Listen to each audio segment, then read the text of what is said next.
Bapa kami surga, terima kasih untuk kebaikan Tuhan yang sudah menghadirkan dan memperkumpulkan kami kembali dalam ibadah pada pagi hari ini. Bersyukur apabila Tuhan memperkumpulkan kami dengan luar biasa, bersatu hati untuk memuji memuliakan nama Tuhan, bersatu hati untuk bersama-sama melayani Tuhan, dan bersatu hati untuk menjalin kasih serta membangun kasih di dalam gerejamu ini bersama-sama lagi. Dan kami percaya bahwa Tuhan selalu punya rencana, Tuhan selalu punya cara, bukan hanya untuk menguji kasih kami satu dengan yang lain, tetapi juga untuk mempersatukan kami lebih erat dan lebih rekat lagi.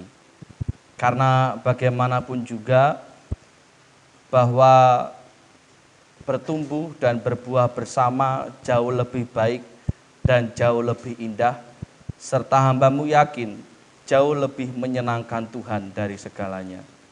Dan pagi ini pun kami rindu kembali diberkati, diingatkan, disempurnakan iman kami melalui kebenaran firman Tuhan. Bukan karena siapa hamba-Mu, tetapi karena Tuhan sajalah yang dapat membuat iman kami semakin bertumbuh, dan karena firman Tuhan sajalah yang membuat hidup kami menjadi semakin berkenan kepada Tuhan. Karena hamba-Mu ini tidaklah sempurna, hamba-Mu ini penuh dengan keterbatasan dan kelemahan, dan biarlah Engkau sendiri Tuhan yang maha sempurna yang akan menyempurnakan segala sesuatunya. Terima kasih Bapa, terima kasih Yesus.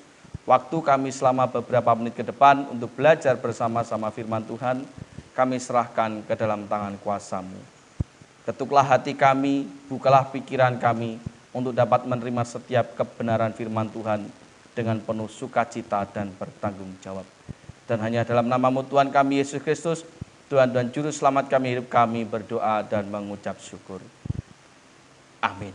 Silakan duduk kembali.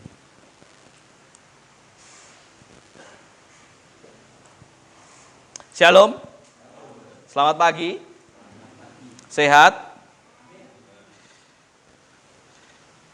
Selalu saya ingatkan, jangan tinggalkan air putih, syukur-syukur bisa olahraga, walaupun untuk bagian ini saya pun belum bisa melakukannya, yaitu olahraga. Tetapi tidak ada salahnya saling mengingatkan. Vitamin C, khususnya ya, saya tidak tahu saya masih punya stok vitamin C apa enggak, Mah? Tidak punya ya? Karena kalau tak lihat-lihat, memang tidak selalu dan tidak lagi merujuk ke COVID, tapi memang cuaca dan iklim akhir-akhir ini yang cukup membuat kewalahan bagi sebagian orang gitu ya. Panas, tiba-tiba batuk pilek. Tapi jujur saya sendiri ketika mendengar itu kok wes tidak kepikiran, wah ini mesti COVID kok enggak bisa gitu. Beberapa kali anak-anak saya itu juga panas, tiba-tiba muncul batuk pilek, ya sudah gitu. Wes dalam nama Yesus COVID-nya nyingkrih gitu ya. Tapi nyatanya juga tidak apa-apa, paling batuk seminggu juga selesai gitu. Ya itu pentingnya menjaga diri, menjaga kesehatan ya. Baik, pagi ini saya akan menyampaikan tentang masih tentang tema kita bertumbuh dan berbuah bersama. Satu hal yang pasti bahwa saya yakin bahwa kita itu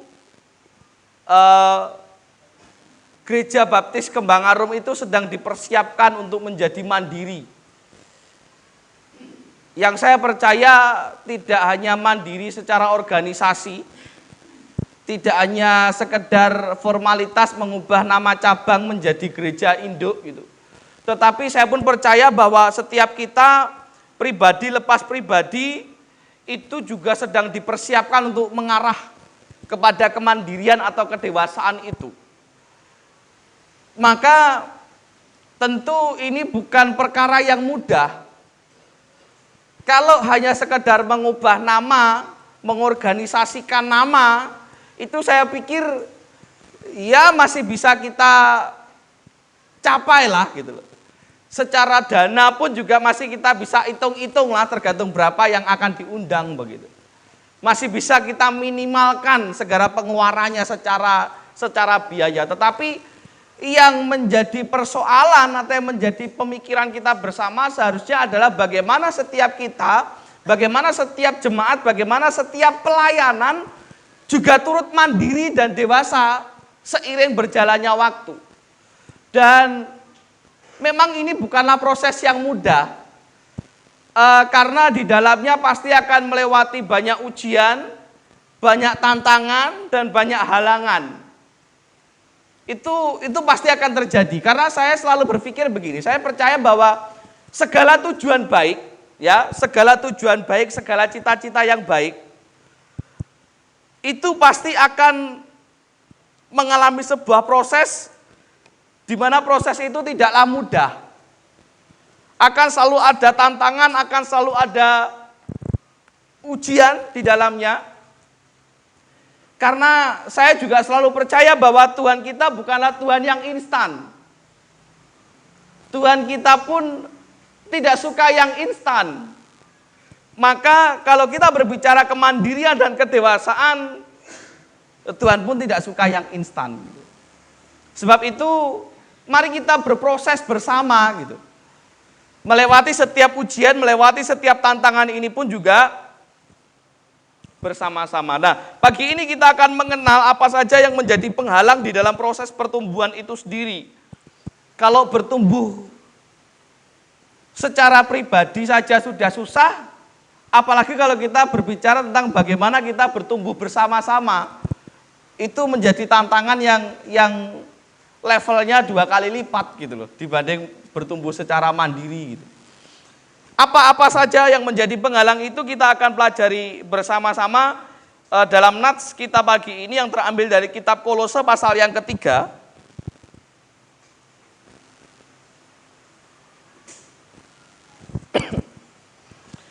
Kolose pasal yang ketiga ayat yang ke-8 sampai dengan 14. Kolose pasal yang ketiga ayat 8 sampai 14. Firman Tuhan berkata demikian. Panjenengan bisa menyimak di LCD maupun di Alkitab panjenengan masing-masing. Kolose pasal yang ketiga ayat 8 sampai 14. Saya akan bacakan. Tetapi sekarang buanglah semuanya ini, yaitu marah, geram, kejahatan, fitnah, dan kata-kata kotor yang keluar dari mulutmu. Jangan lagi kamu saling mendustai karena kamu telah menanggalkan manusia lama serta kelakuannya dan telah mengenakan manusia baru yang terus-menerus diperbarui untuk memperoleh pengetahuan yang benar menurut gambar kaliknya. Dalam hal ini tiada lagi orang Yunani atau orang Yahudi, orang bersunat atau tak bersunat, orang barbar atau orang skit, budak atau orang merdeka. Tetapi Kristus adalah semua dan di dalam segala sesuatu. Karena itu, sebagai orang-orang pilihan Allah yang dikuduskan dan dikasihinya, kenakanlah belas kasihan, kemurahan, kerendahan hati, kelemah lembutan, dan kesabaran. Sabarlah kamu seorang terhadap yang lain, dan ampunilah seorang akan yang lain apabila yang seorang menaruh dendam terhadap yang lain. Sama seperti Tuhan telah mengampuni kamu. Kamu perbuat jugalah demikian. Dan di atas semuanya itu, kenakanlah kasih sebagai pengikat yang mempersatukan dan menyempurnakan. Ada 2 hal yang saya catat di sini tentang apa saja yang sesungguhnya pada umumnya menghalangi sebuah komunitas maupun khususnya gereja untuk dapat bertumbuh bersama. Ayat 8 dan ayat 9 di sana mencatat ada hal-hal yang harus ditinggalkan.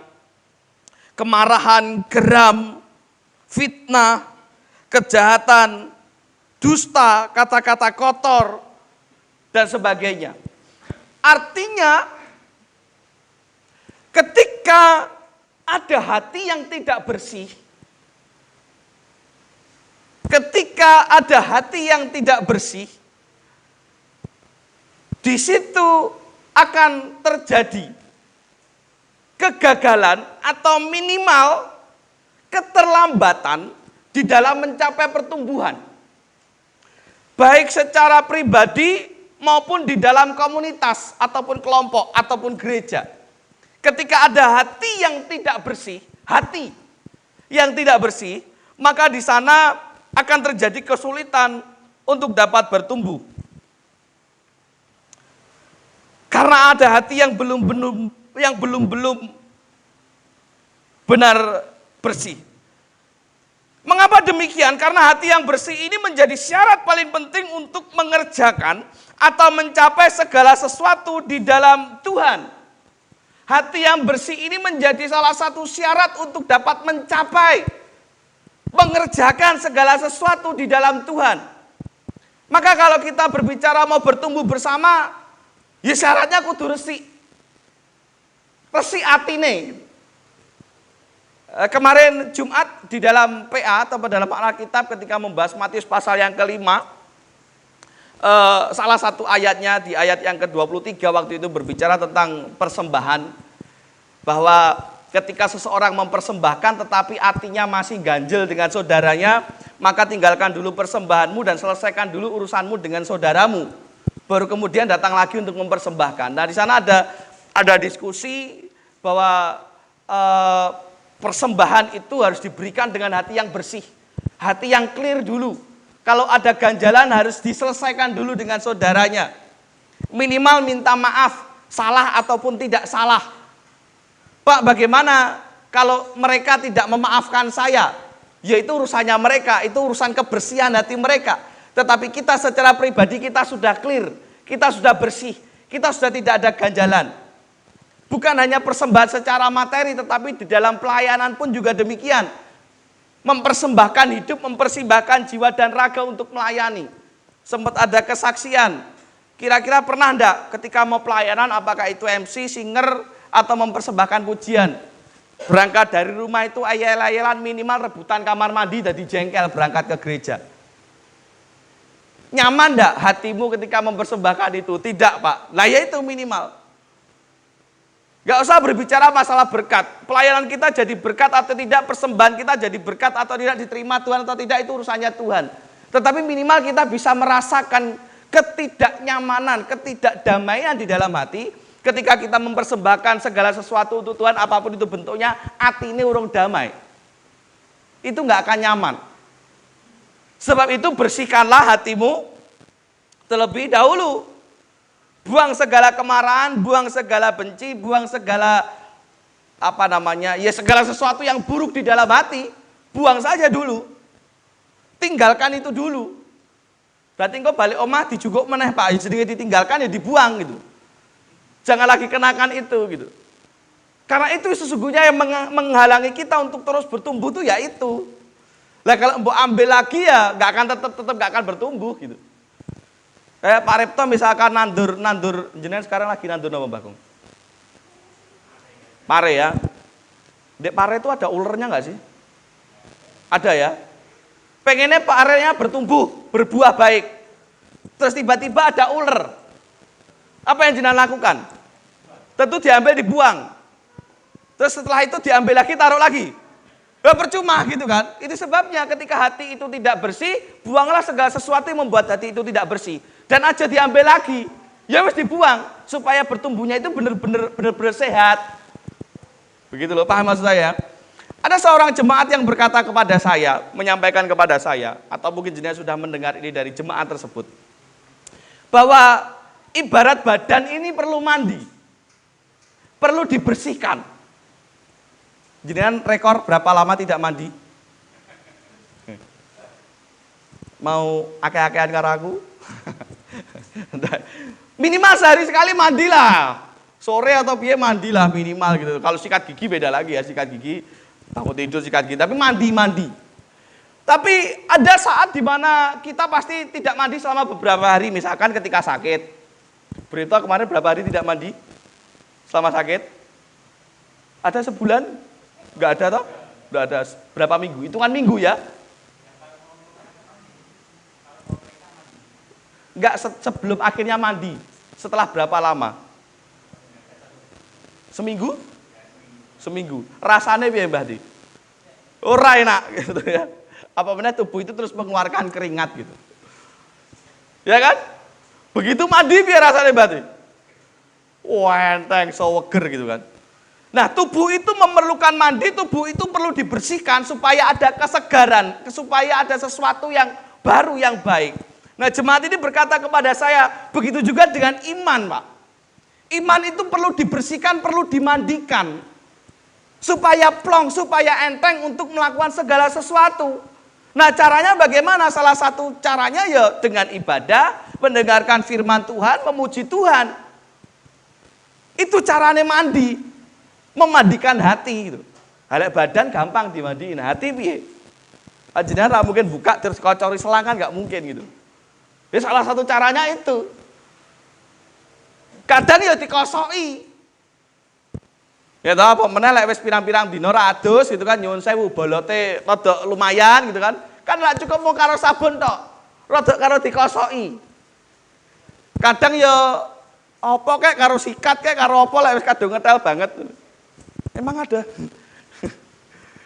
Kan kalau yang mandi pakai sabun cair ada enggak?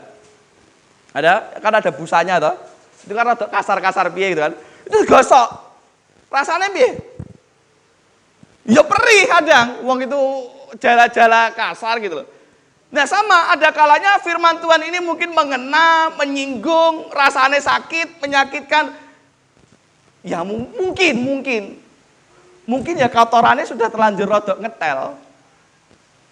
Tapi apakah setelah itu kita, yus lah ngono aku sih sok mau adus meneh gitu.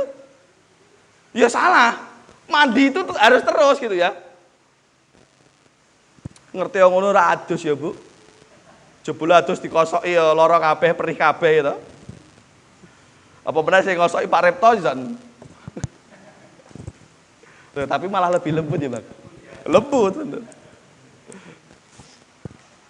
Apakah setelah itu memutuskan wis iki lah aku terakhir adus lah wis tanganku loro-loro kene. Kan enggak toh? Sesuk tetap mandi dan akan terus mandi gitu. Nah sama, walaupun terkadang menyakitkan, terkadang perih ya teruslah mandi. Supaya hati kita itu terjaga tetap bersih begitu. Jadi pola pikirnya jangan dibalik-balik begitu. Mungkin ada orang yang berpikir ya wes lek ngono atiku tak resikane dhisik gitu. Baru aku akan ke gereja, baru aku akan membaca firman, baru aku akan memberikan ini dan itu untuk Tuhan. Ya salah. Justru kita ke gereja, kita membaca firman, kita memberikan ini dan itu untuk Tuhan, itu cara kita untuk membersihkan. Maka kalau kita menunggu kita bersih dulu, ya itu tidak akan bisa berjalan dengan baik.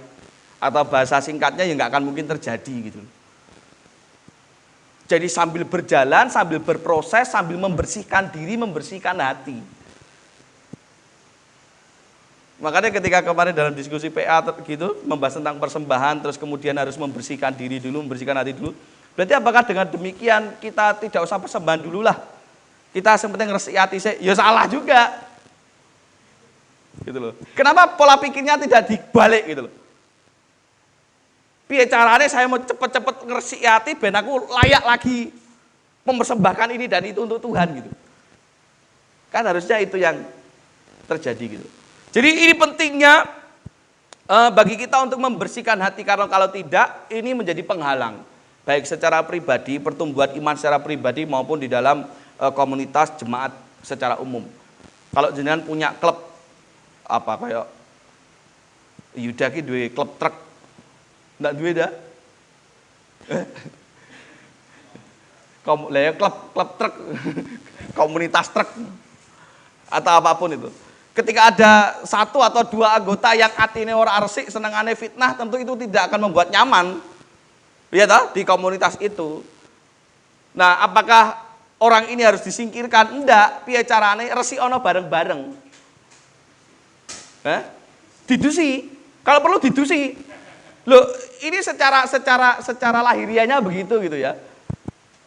Ya, maaf bukan bermaksud menghina. Kalau saya salah saya minta maaf sekali. Bukan bermaksud juga tidak sopan. Ketika kita sakit atau taruhlah tadi karena contohnya Bu Ripto, sakit beberapa minggu tidak mandi. Ya pasti bau, saya nggak bilang baunya nggak enak ya, tapi baunya tidak seenak orang yang setiap hari mandi lah minimal kan gitu. Apakah itu mengganggu orang sekitarnya berkaitan dengan penciuman dan sebagainya? Mungkin. Kan aku nggak tinggal serumah. Gitu kan. Makanya karena Pak Ripto dimandikan gitu loh. Kan Bu Ripto rak diusir gara-gara orang mandi toh. Ya karena memang sakit aja gitu loh. Mosok si Ben ya? Ah, si Ben Mas Yan. Kan orang diusir toh, di si Ben toh. Piye carane tetap diresiki gitu kan. Walaupun tidak gebyuran. Tapi masih diusahakan supaya caranya piye resik kan gitu kan. Nah, sama ketika ada mungkin di antara kita entah saya entah siapapun atine ora resik, yuk didusi bareng-bareng. Caranya piye ditegur, diingatkan, diajak. Supaya pada akhirnya semua sama-sama mandi bersama gitu. Renang bareng, renang bareng. Rekreasi lah dia. Mandi bersama atine diresiki bareng-bareng gitu. Aja malah ditinggal. Ya, pesan saya jangan malah ditinggal. Tapi piye carane supaya orang ini pun mau mandi bersama-sama dengan kita sehingga akhirnya pada akhirnya tujuannya atine resik bareng-bareng. Itu yang pertama. Lalu yang kedua, halangan yang kedua ayat 11 di sana dikatakan dalam hal ini tiada lagi orang Yunani atau orang Yahudi, orang bersunat ataupun orang tidak bersunat, orang barbar atau orang skit, Buddha ataupun orang merdeka, tetapi Kristus adalah semua dan di dalam segala sesuatu. Dasar Paulus mengingatkan atau menulis ayat ini kepada jemaat di Kolose karena memang pada waktu itu terjadi di kelompok jemaat di Kolose bahwa ada mereka yang mulai mengkelompok-kelompokkan diri. Mengkelompokkan diri sebagai siapa? Ya saya ini orang yang sudah percaya, kamu belum. Kamu orang Yahudi, saya orangnya Yesus Kristus dan sebagainya. Mulai ada kelompok-kelompok yang merasa bahwa saya paling benar daripada yang lain. Kelompok kami lebih benar. Kelompok kami lebih baik daripada kelompok yang lain. Nah, maka halangan yang kedua, mengapa pertumbuhan itu sulit terjadi secara bersama-sama ketika terjadi pengkotak-kotaan di dalamnya. Ketika terjadi golongan dengan golongan berpisah di dalamnya. Ketika setiap orang mulai membeda-bedakan orang ini dengan orang yang lain. Maka di situ akan terjadi kesulitan untuk bertumbuh bersama.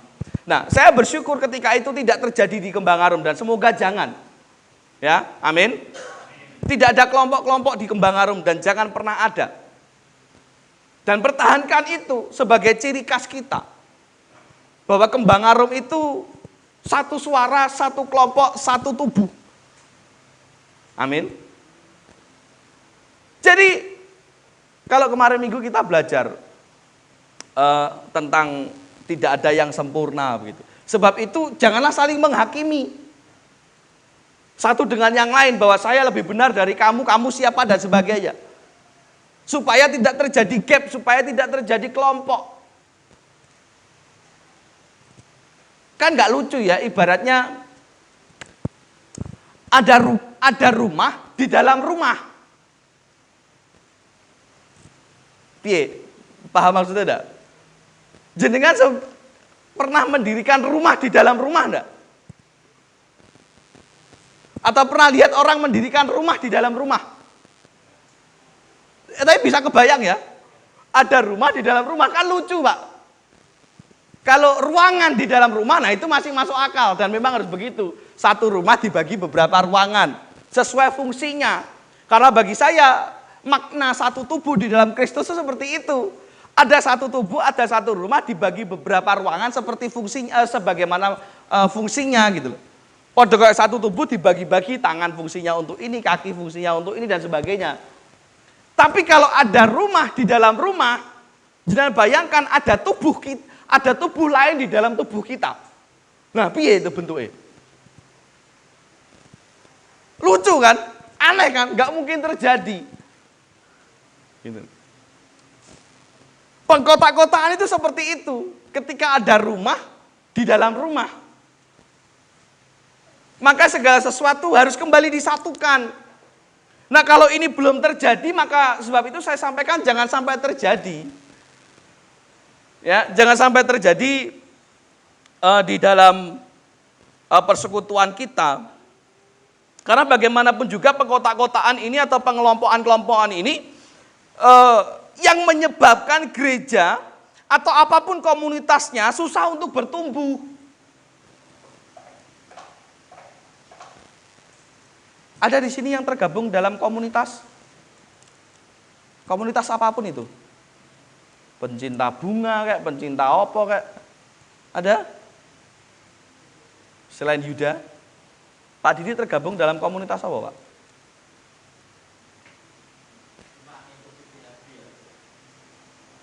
Tapi kalau real ketemu, atau mungkin dalam komunitas ini, alumni, aktif enggak? Pak Pri aktif di alumni ya Pak Pri? Sudah enggak lagi? Tapi coba bayangkan di dalam komunitas ketika dalam satu komunitas mulai ngeblok. Saya hampir tidak pernah mau ikut lah alumni ngono jenenge apa? Reoni.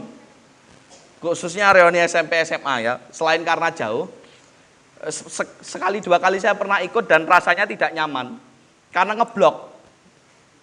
Biasanya yang terjadi yang kaya ngeblok dengan yang kaya, yang tidak mampu jadi tidak ada temannya, akhirnya bergaul sama-sama yang merasa tidak mampu.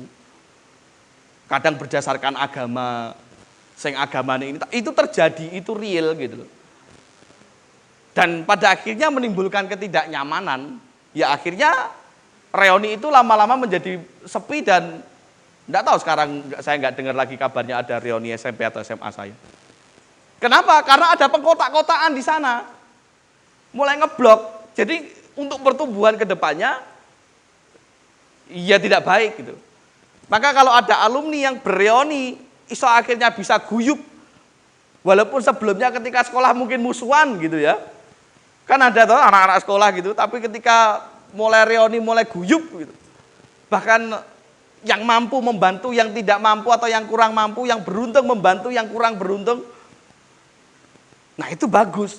Saya percaya reuni-reuni alumni seperti ini pasti akan terus bertumbuh dan menjadi berkat. Karena bersatu, tidak ada pengelompokan, tidak ada pengkotak-kotaan.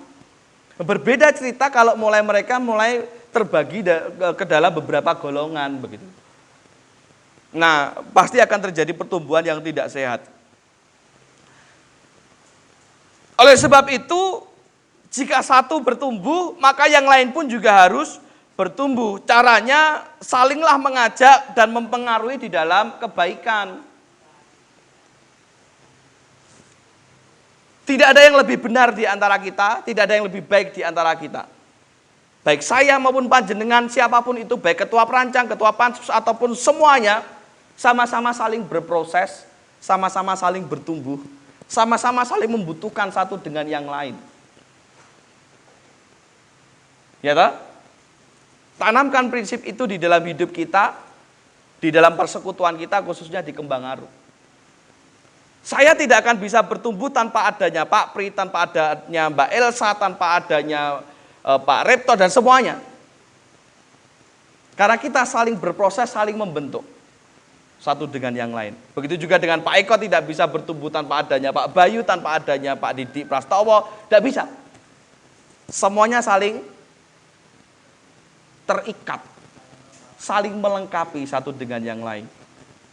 Ingat khotbah lalu, tidak ada manusia yang sempurna. Dan pertahankan itu menjadi hak milik kita, khususnya warga jemaat Kembang Aru. Dan sebagai penutup kesimpulan saya mau mengatakan demikian. Mengulangi apa yang saya katakan tadi di awal, bahwa kita itu sedang diproses dan bahkan ditantang untuk melewati ujian demi mencapai kedewasaan yang sesungguhnya. Seperti yang saya sampaikan tadi, tidak hanya kedewasaan secara nama, tidak hanya kedewasaan berdasarkan usia, tapi kedewasaan yang sesungguhnya. Ibarat buah itu matang-matangnya ora kebrangas. Kita sedang berproses ke sana. Tahu matang yang kebrangas? Apakah Semarang mengenal kata kebrangas? Ada enggak kata kebrangas? Dipaksakan apa? Nah, kalau di Kediri lebih tepatnya matang kebrangas itu buah yang menguning, buah yang ketoknya matang padahal mergo kena srengenge. Sebenarnya rong mateng cuma nguning. Boleh nek kene jenenge apa? Apa? Aduh, lede Kediri bongko itu kasar ya, Pak. Artinya mati tapi meninggal atau mati tapi kasar. Ya, lain ladang lain belalang. Tapi mungkin bener itu ya, padha kaya kalau orang Semarang nyebutnya kerupuk bongko gitu ya. Bongko. Oh, no bongko. Jadi kedewasaan yang sesungguhnya, saya percaya kita sedang diproses ke arah sana. Sedang diuji menuju ke sana. Ya dengan catatan harus mau melewati setiap ujian yang ada sampai sejauh ini, apapun itu bentuknya. Ya. Maka jangan biarkan apapun menjadi penghalang. Baik hati yang tidak bersih, atau jangan biarkan kita terkotak-kotakkan. Ingat kita satu tubuh di dalam Kristus, kita satu tubuh di dalam ikatan jemaat Gereja Baptis Kembang. Jangan sampai terpisahkan, ya, jangan sampai terpisahkan. Memang tidak mudah, akan penuh tantangan, tetapi kita bisa jika kita bersama. Kita bisa jika kita bersama. Ingat kembali bahwa Kembang Arum itu dibangun atas dasar kasih dan kebersamaan. Mengingat kembali bagaimana gereja ini dibangun. Mengingat kembali bagaimana persekutuan ini diadakan. Yaitu atas dasar kasih dan Pak Julius kayak ngerti-ngerti ya wong rak melu bangun urung nek kene. Tapi kan aku krungu sejarahnya. Saya tahu sejarahnya. Dari mereka yang menjadi saksi mata atas berdirinya persekutuan maupun bangunan gedung gereja ini. Dan saya percaya itu semua tidak akan terwujud kalau tidak ada kasih di dalamnya. Maka pertahankan itu. Jadilah Kembang Arum yang hidup penuh kasih. Jadilah Kembang Arum yang hidup dengan kebersamaan. Seperti yang tertulis di dalam ayat yang ke-14 dan yang ke-15. Dan di atas semuanya itu kenakanlah kasih sebagai pengikat yang mempersatukan dan menyempurnakan. Dan hendaklah damai sejahtera Kristus memerintah di dalam hatimu. Tetap kenakanlah kasih dan biarkan damai sejahtera Kristus memerintah dalam hati kita.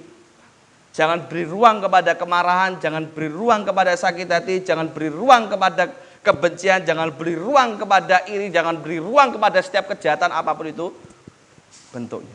Ingat,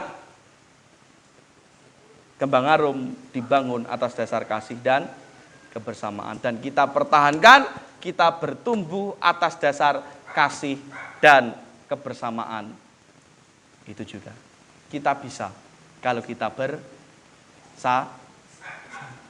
biar ini memberkati kita semua, menguatkan kita semua, menjadikan kita semakin dewasa dan semakin bertumbuh satu dengan yang lain. Apabila yang lain lemah, ingatkan dan kuatkan. Apabila yang lain membutuhkan pertolongan, tolonglah semampu dan sebisa kita. Tidak harus menunggu saya, tidak harus menunggu perancang, tidak harus menunggu panitia ini dan itu. Kita bisa karena kita bersama. Percayalah. Dan sebagaimana saya percaya, Kembang Arum akan menjadi besar selama kita bisa bersama. Amin. Besar dalam hal apa, Pak? Dalam hal apapun yang Tuhan mau. Kembang Arum bisa. Apapun tantangannya, apapun ujiannya, mari kita lewati bersama-sama. Saya tidak akan mampu berdiri sampai saat ini di tempat ini tanpa panjenengan semua. Karena saya pun tidak sempurna, saya pun membutuhkan panjenengan, sebagaimana panjenengan saling membutuhkan satu dengan yang lain. Itulah Kembang Arum yang sesungguhnya. Tuhan Yesus memberkati kita semua. Kita akan tunduk kepala dan berdoa. Terima kasih Tuhan sudah mengingatkan kami, menegur kami, menguatkan kami untuk menjadi pribadi yang semakin baik, semakin berkenan kepada Tuhan. Hamba-Mu sudah selesai berbicara, ampuni jikalau ada kesalahan di dalam hamba-Mu berucap. Karena sesungguhnya hanya firman Tuhan yang Tuhan kehendakilah yang hamba-Mu coba dan perjuangkan untuk disampaikan dengan sebaik mungkin. Walaupun mungkin masih penuh dengan keterbatasan. Dan selanjutnya biarlah kuasa Roh Kudus-Mu yang menyentuh hati dan pikiran setiap mereka yang mendengarkan. Khususnya jemaat-Mu yang pagi ini hadir di ruangan ini. Tuhan menegur, mengingatkan, menguatkan hati kami pribadi, lepas pribadi. Dan jadikanlah kami menjadi pribadi, menjadi gereja, menjadi persekutuan yang semakin hari semakin dewasa dan semakin berkenan bagi Tuhan. Terima kasih Tuhan, dalam nama-Mu Tuhan Yesus kami berdoa mengucap syukur. Amin.